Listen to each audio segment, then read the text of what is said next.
Hey friends, welcome to Simply Well. This is Maria. My little baby just went to sleep for his nap, and I thought today I would make a video and share with you some of my process of doing emotional healing work along the lines of Dr. Sarno's method of healing, because part of that work is journaling, doing some journaling around emotional well-being. And I just thought, in the past I've done this video blog, my Health Reflections Journal video blog, when I first decided to heal myself with migraines. And I really think the process of journaling is super beneficial for, self-awareness and personal reflection, but then I can just make it public and start a dialogue and discussion with you guys about this process as well and share what I'm learning. So I just wanted to start off with just like a simple overview of what the process is.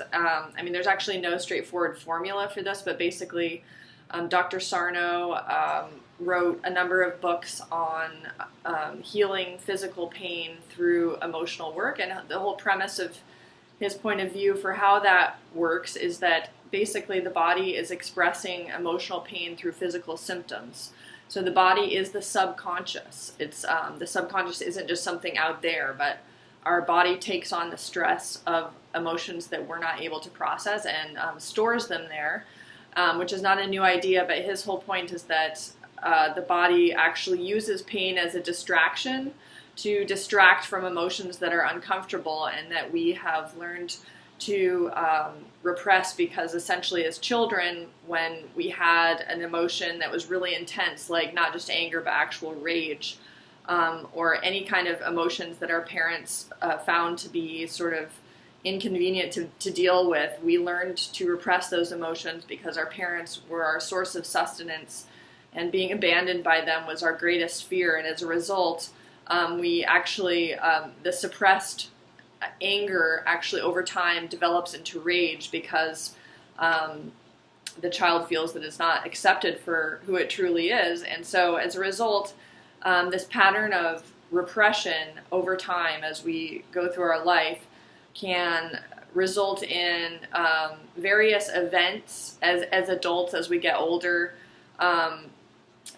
triggering a pain response in the body. And the deeper pain of the rage then nests and finds, basically uses the vulnerable space in the body that's been physically compromised as a place to nest in. So the idea is that this is a very, very successful trick that the body and mind play on the person, because if you've been injured in a certain area from a certain event, and it is very easy for the mind to then attribute that pain to a physical explanation. Or say you're someone who has back pain and you get an MRI, or you get your doctor tells you, you have a slip disc or something that has a very physical description.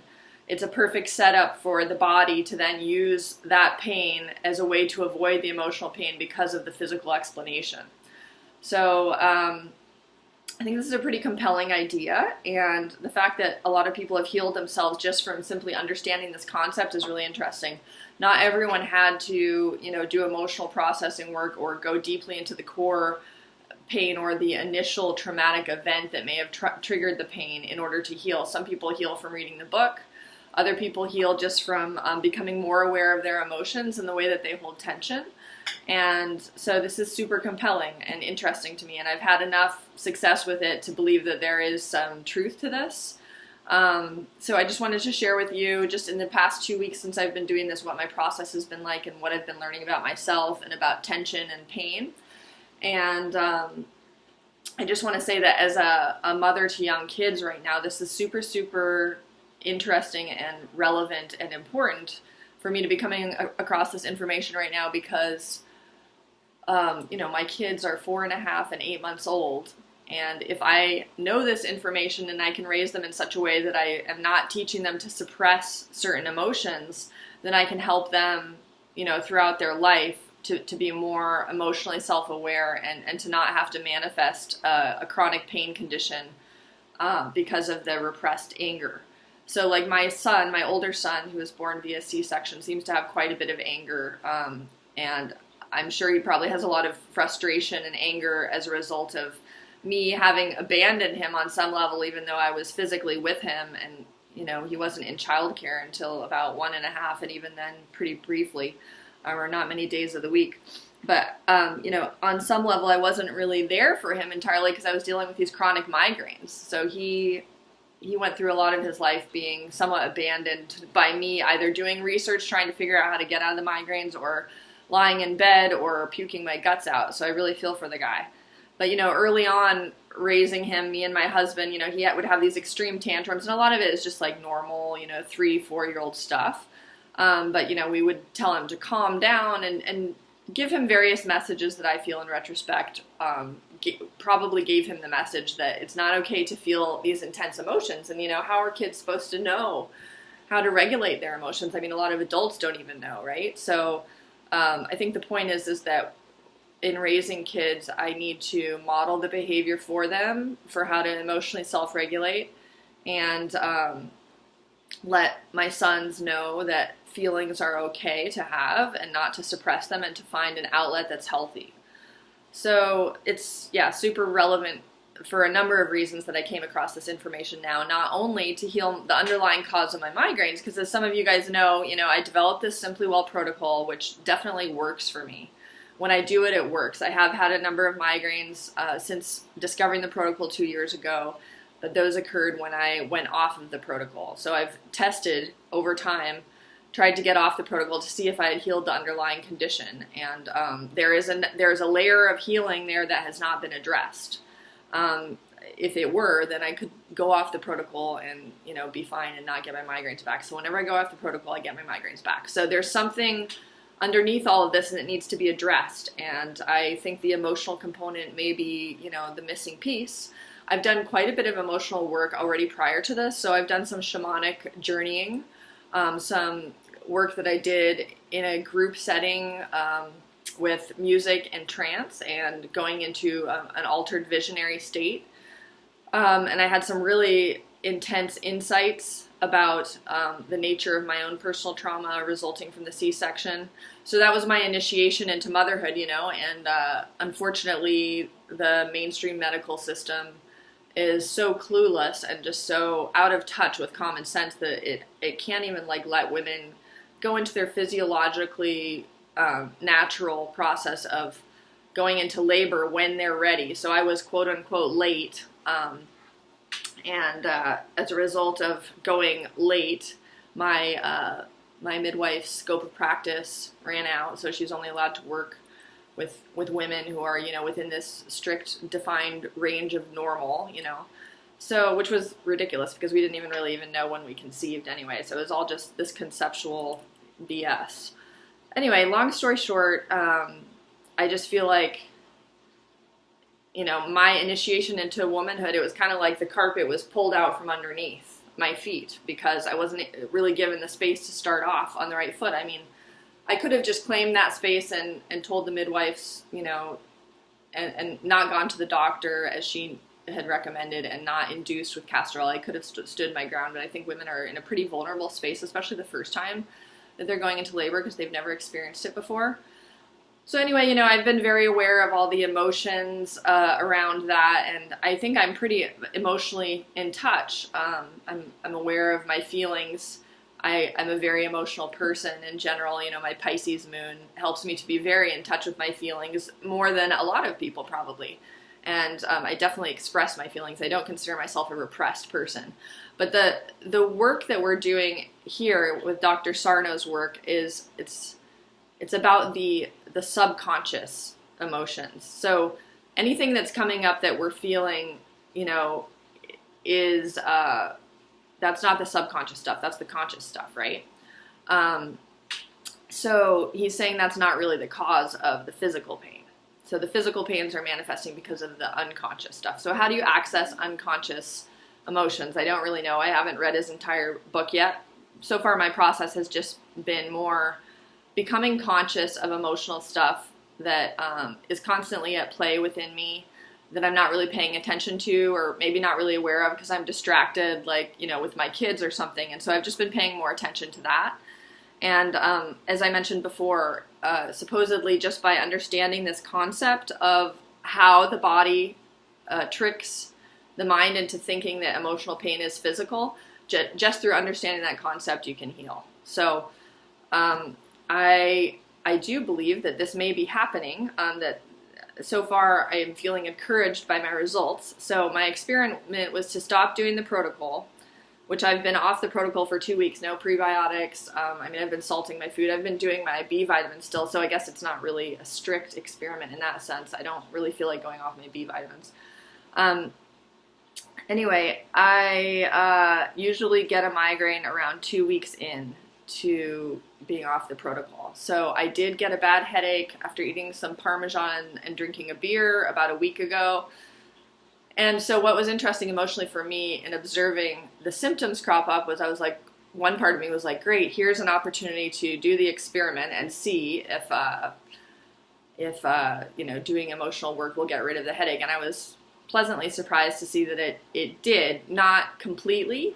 So I noticed emotions coming up of a lot of pressure, a lot of, kind of dread. There's the feeling of dread when you start to feel the symptoms of a migraine, because it's sort of like this stress of what is going to be coming. And I think that's one thing that this book, The Pain Deception, talks about, is the conditioned response. So when people get pain in a certain scenario, they start to reinforce that pain and actually create the pain syndrome through the association, the conditioned association they have with that situation. So like if the situation is you wake up with a headache in bed, and traditionally lying in bed with a headache would lead to a migraine, then you have your body is conditioned to associate that with pain. And so it's the self-reinforcing thing.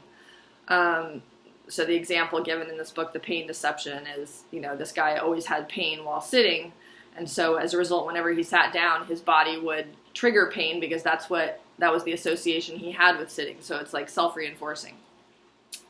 So I was just noticing those emotions coming up where it's like the dread, a feeling of dread, a feeling of impending pain that's coming, and a feeling of resistance to that pain. And these assumptions that the headaches will turn into a migraine. And as I just tuned into my feelings around that, the pain would dissipate, and it would completely disappear actually for like a half an hour. And then it would kind of start to creep in again.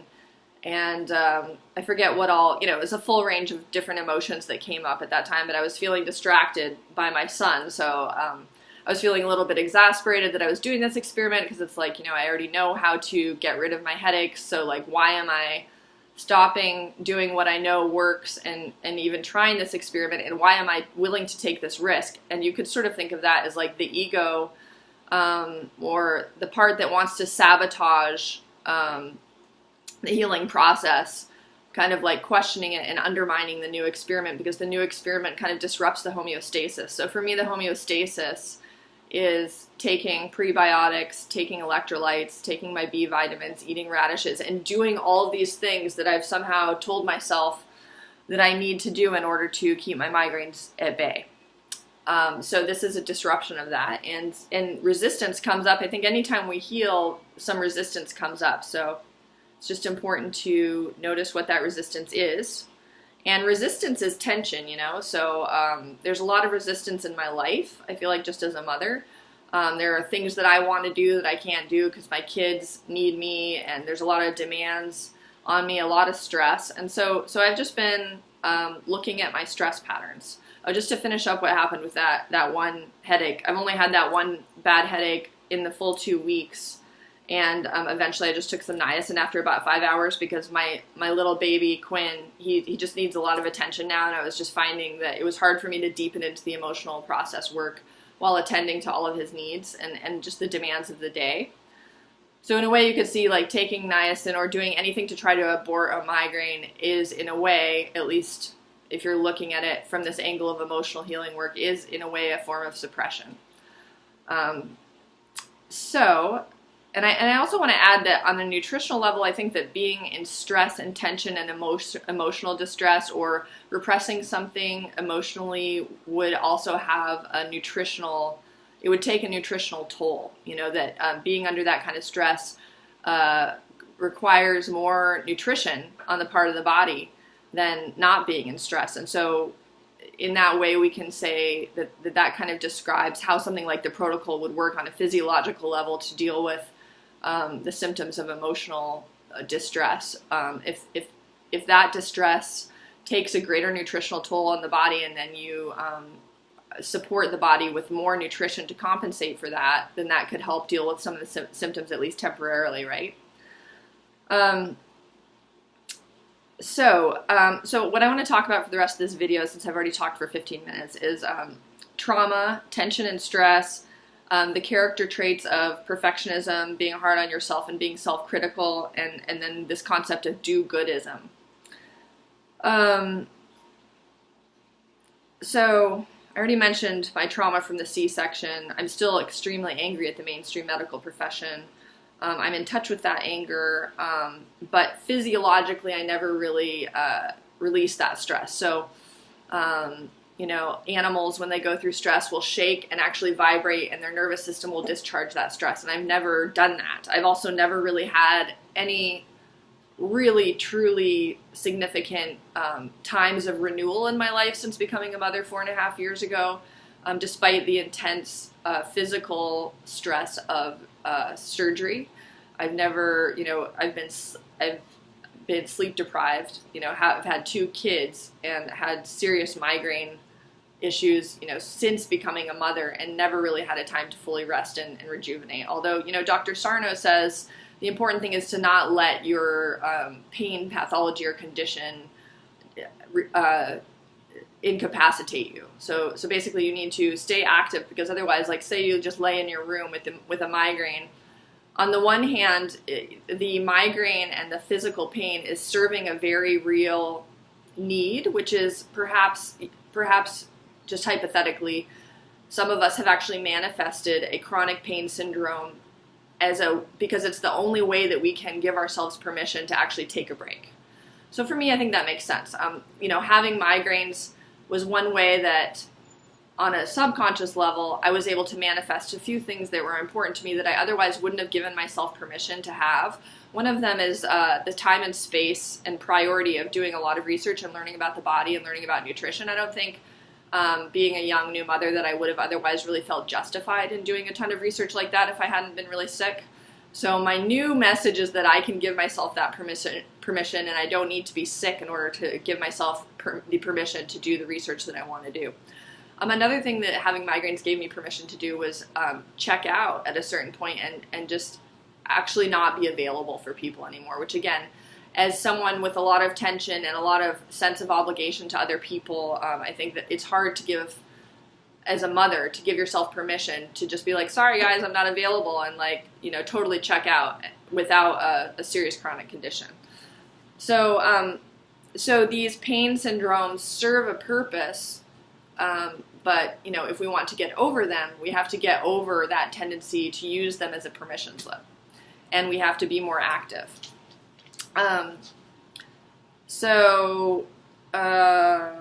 Yeah, so in terms of trauma, I want to talk about ancestral trauma and gender trauma. So I personally think that for a lot of us who are highly sensitive, and people who are highly sensitive, our filters and boundaries and are a little bit more permeable than others. A lot of us who are highly sensitive are very tuned in on a psychic level to what's happening globally. We're very tuned into other people's needs.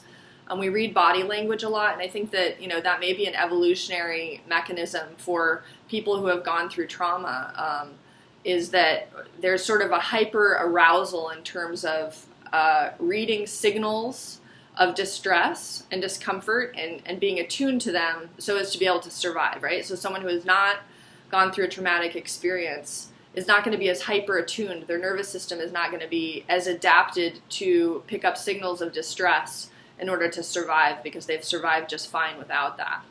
And then of course women are trained to be tuned into the needs of others more.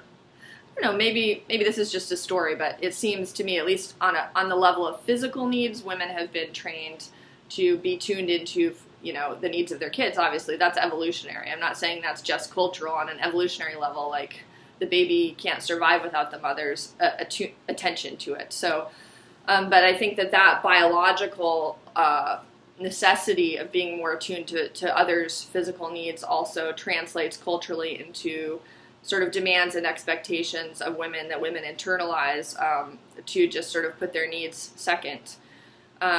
And so I think that there's a lot of like gender trauma that's being carried, not only in terms of like the memory of our DNA of what our female ancestors went through, but also psychically what we are processing and perceiving is happening on a global level to other women, and also just on a global level, not just in terms of gender, but just there's a lot of crazy shit going on right now globally. I mean, we go about our lives pretending that, you know, I mean, even if you're not tuned into the news that much, even if you're not paying attention to the news, I think that a lot of us just simply can't digest and process the amount of information that we have access to as far as what's going on globally, or what we're sensing on a spiritual, emotional level about the state of humanity right now and the state of the ecosystem. Because I think it is traumatizing for me to take out the trash and know that it's just going into this huge landfill and that our oceans are filled with plastic, and to be a mother who's just trying to get food for my family, and yet, you know, I'm buying all this stuff that has all this plastic packaging. And like, I just think there's so much stress built into modern life,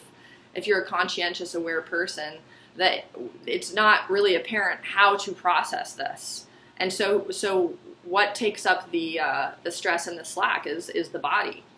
And in terms of ancestral trauma, you know, I mean, I come from a family of a lot of warriors and soldiers on my dad's side, and you know, people who are basically paid to be killers. Yeah, and a lot of alcoholism that goes along with that. So there are stresses on an ancestral level that haven't really been processed. There was also incest on one side of my family that I don't think has really been processed. So these are imprints, you know, they're conditions, and it's not all that we are, you know. I mean, like, I think it's important to remember. I once had a shamanic vision and journey one time where I was processing a lot of this ancestral stuff, and then I just realized at a certain point, wow, there's just infinite amounts of trauma and imprints that we could look at. What about all the healthy, you know, people? What about all the ancestors who had an exquisite life, or just, you know, were so like, what about their resilience? What about thinking about maybe the beautiful experiences they had, or all the love that existed, or, you know, just all of the positive energy and all of the resilience and health that allowed my ancestors to get to this point and to survive until this point, relatively intact, relatively healthy, relatively well-adjusted. And so when I had this vision of realizing that there was all of this positive health that I was ignoring, I actually had this vision of my ancestors. They were these little tiny lights, and they came together in a cloud, and they were lifting me up, and it was like this buoyant feeling, like they were celebrating the fact that I had reached that point of realizing that it's not just all about the trauma, you know, that when we only identify with the trauma and the painful experiences, then we can just, it can be this self-reinforcing feedback loop that creates those deep, deep grooves in the brain where we're not even able to see any of the positivity. So, you know, I've done some work around this stuff. But I do think in terms of tension and stress, you know, and the type of character that is more stressed out, I've kind of a calm demeanor. A lot of people think that I'm very calm and collected, you know, but there's a lot of tension under that. The visual metaphor I got in the past 2 weeks while working with my emotions is that of a pressure cooker. So my parents always used to cook their food with a pressure cooker, and there's this little like pressure release valve that you can use to get the hot steam out when the pressure cooker, you know, when you're diffusing the pressure cooker after you've cooked your food. And so on the day when I had that bad headache, I was actually just kind of imagining the different places on my body where I was feeling the pain. I would imagine just one of those pressure valves releasing steam, and seemed to work quite well. And so then the following day, I noticed after that one day with the headache that the pain symptoms changed. So that's another part of this emotional healing work, is that since the unconscious emotions can pick any weak spot in your body, as you start to do this emotional healing work, it's natural for actually a lot of pain to arise, but for the pattern to be different and for the pain to move to a different spot in the body. So what I was noticing was some spasming in my gallbladder and liver, and it was a different sensation than usual. So sometimes I'll feel a heaviness in my gallbladder. I know I have a lot of congestion there. But this was more like a spasm, like a type of release, kind of like a shivering or a, almost like tension was being released, I guess is the best way I can describe it. Not like a thick, congested feeling, but kind of like a discharge of energy. I've also noticed that some very new sensations that are very uncommon for me, a feeling of kind of like almost more of a surface level, like maybe like a layer under the skin, but not deep in the brain, sort of like an electrical energy field, almost like, it's hard to describe, kind of like almost like a cool sensation, more broadly distributed on the back of my head. Again, kind of like energy shifting around. I've felt a lot of neck tension and a lot of back pain, which my back pain, I have scoliosis, so my back pain has always, it bothered me before I had migraines, but then once I got migraines, no more back pain. I mean, the body can really only pay attention to a certain number of pains at one given time, so it makes sense that as the head pain has been resolving, that all these other layers of pain are kind of like coming to the surface as how I hold tension. But the logical, rational mind wants to say, oh, well, your right glutes and the right side of your body is hurting because you're holding your baby on your left side, and there's this rational explanation for it. So we'll see, how the pain patterns keep changing. But I'm feeling kind of convinced that there's actually some truth to this, and supposedly to heal from this, you have to fully believe that this explanation makes sense. If you're just constantly undermining this explanation with all these rational reasons why that can't be the case and why there's a truly physical basis for this pain, then, it's not going to work. Let's see. Perfectionism, being hard on yourself or self-critical. I definitely know I've been very self-critical my whole life, hard on myself.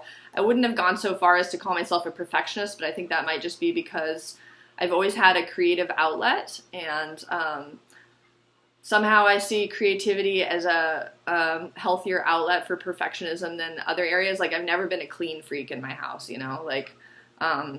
I have never been like that perfectly put together person who has their makeup all perfect or has their hair done. Like, I haven't even brushed my hair yet today. But if I look at the part of myself who's very meticulous and perfectionistic, it's mostly found an outlet in being a jeweler and doing very intricate beadwork and having the patience to just get every little piece right in place. And it is, in a way, like the perfect way to feel in control, right? You're creating this little art piece and you get to have it exactly the way you want it. And if it's not just right, you take it apart and you start over.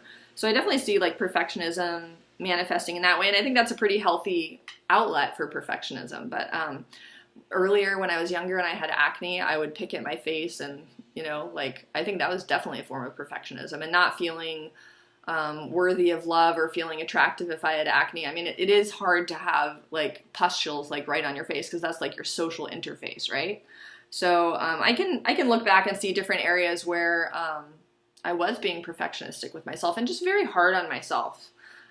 Being kind and learning to be kind to myself and learning to be gentle with myself is definitely part of my emotional healing work. And as a mom, the stress is just so intense because you have 2 full-time jobs at least. Plus I have this job as well, which is, writing all of these blog posts, doing all this research, most of it for free. I mean, at this point I have not recouped, even with my consulting fees and the sale of my ebooks, I've not recouped even a very small fraction of the amount of time that I've put in to this work, including the cost of the childcare to actually sit down and do all this stuff. So I have this job, and then I also have the job of, cooking organic food, meals from scratch for my family, keeping food in the fridge, keeping the house clean, keeping, the dishes, the laundry, the full set of things. That in and of itself is a full-time job. And then paying attention to kids and raising them in a way that's compassionate and present is also a full-time job. To try to be doing both of those full-time jobs simultaneously, either the kids are being ignored or the house is being ignored. And the tension is just extraordinary for someone like myself who wants to do a good job as a mother, and coming, at it with all these memes and these cultural messages that somehow it is possible to do that like a good mother should be able to keep a clean house, feed her family meals from scratch, and pay attention to her kids, with complete presence. no, I'm sorry, something's got to give here. So that's what I've been doing, is just realizing, like, I can't do all of that. Well, sure, I can try to, and I can do so with a lot of tension and stress. So something has to give. The house just has to be less clean. So the perfectionistic part of myself who wants a clean house, well, too bad. That's, learn to relax. Big deal. So the house isn't perfect. You're spending more time with your kids. That's what's important. But, part of this whole character profile of the people who have this tension syndrome, it's called tension myoneural syndrome, TMS, is this do-goodism. So people who are goody two-shoes, people who are always thinking about other people's needs and always, following these shoulds, like they're driven by their sense of obligation and these programs of like, I should do this, and it's part of being very hard and self-critical. The type of person who's never late for a meeting, like I'm that type of person, always early, always like driven by self-imposed pressure. Motherhood is the ultimate form of do-goodism. Like this is the time when anyone's going to be thinking of others' needs and what they should do. Motherhood is that time, and motherhood lasts a long time. So, and then, the people who end up in the caring professions like myself, like craniosacral therapists, body workers, therapists, doctors, generally tend to be highly sensitive people who are tuned into and concerned with other people's needs, other people's distress, empathic. We're empaths, and being an empath can be really draining sometimes, if you don't have the ability to develop the boundaries that you need to conserve some of your energy. So, let's see. I think I went through pretty much everything so far. This is half an hour video, so that's probably long enough, but I will keep you posted as to what I'm learning with all of this. And so far 2 weeks in and no migraine yet. I am going to state it publicly. You guys can all be my witness that I am 100% invested in finding the simplest, most effective cure for migraines, not just way to cope, that uses as little in the way of drugs or in as little of anything that's unnecessary, right, as possible. So if just dealing with our emotions is the simplest way to actually cure migraines, then I'm certainly going to explore it. It's probably simpler than, even though it does take some work. Simple is not always easy. When people see my logo and name of my company is Simply Well, they expect things to be like as simple as popping a pill. It's like, no, simple and easy is not the same thing.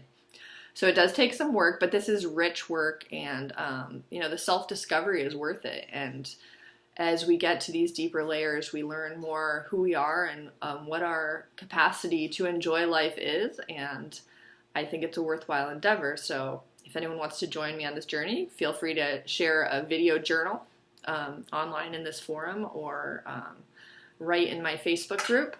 And thanks for watching my videos. Take care.